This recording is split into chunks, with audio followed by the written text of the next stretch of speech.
Has the sort of subjects that you work in changed since art school now that you're doing your masters? Well, I think that in some ways, like all the work that I've made until now was connected, but it was just like when I started my MA that like I really focused on what I'm working now.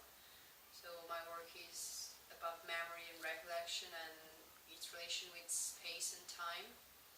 I think that I reached these subjects just when I started studying Wimbledon. So, What research do you do before starting a new piece or project? well, my practice and my like theoretical research is they are really connected. So I would say that both are like evolving in the same time.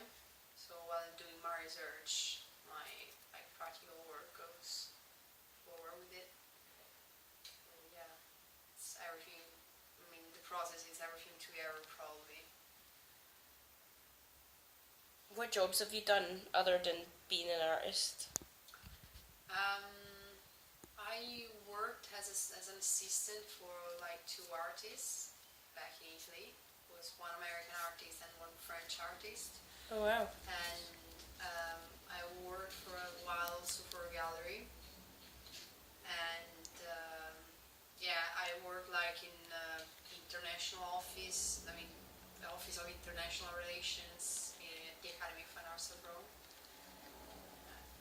So your jobs recently have all been art related? Well, yeah. That's good. Actually, I'm working in a restaurant now, so I'm doing something that is quite different. But yeah, It's hard. All artists usually have day jobs, even when you're quite successful. Do you like working in London?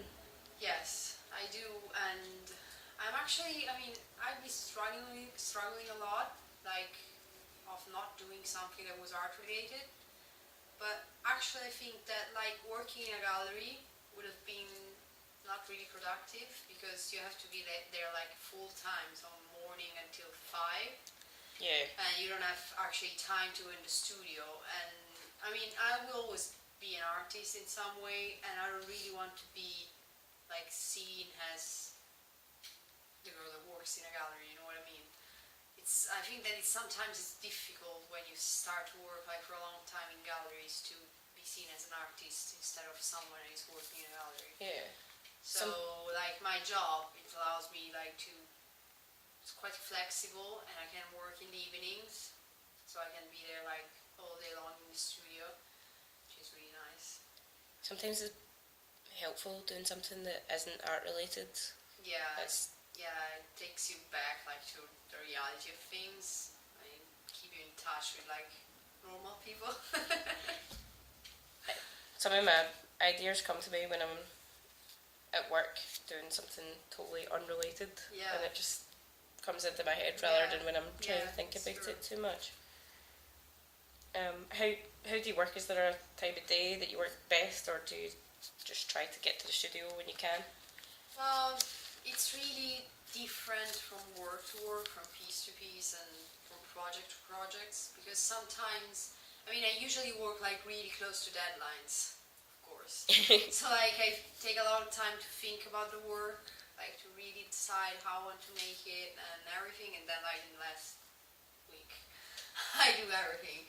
But it really depends because sometimes you have, I don't know, apply for something, apply for a project or for an exhibition or whatever, and you really have to think about it, take time to do it. So actually doing these kind of things is really helping me because it's helping me to like have more,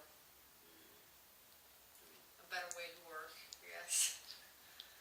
Not everything at the last moment. It's just artists for you. Yeah. What is the best piece of artistic advice you've ever been given? Well, I think that the experience that really changed my life, both like in a personal and in an artistic way, is when I worked for Lawrence Carroll in his studio. That gave me like a completely, I mean, Was that in Italy? Sorry? Was that in Rome? Yeah, it was near to Rome. He's an American painter, but he has his studio in this really nice, like, small village near to a lake. It was really nice. Oh. And I've been there, like, for 3 months working with him. And I think that experience really gave me a different side on what I was doing and really helped me, like, to understand how an artist should work. And I mean, because I'm really, like, I'm really strict with myself. When I don't do something like in the right way, I'm really, really, Hard on yourself? Yeah. And Lawrence, like, helped me to understand that we can make mistakes and we are allowed to make mistakes, and Yeah. that's fine. That's part of the job. That's part of the process. So yeah, if there's something that I would say that experience really made a huge difference. Sometimes you get happy accidents. Yeah. Professionally, what is your goal?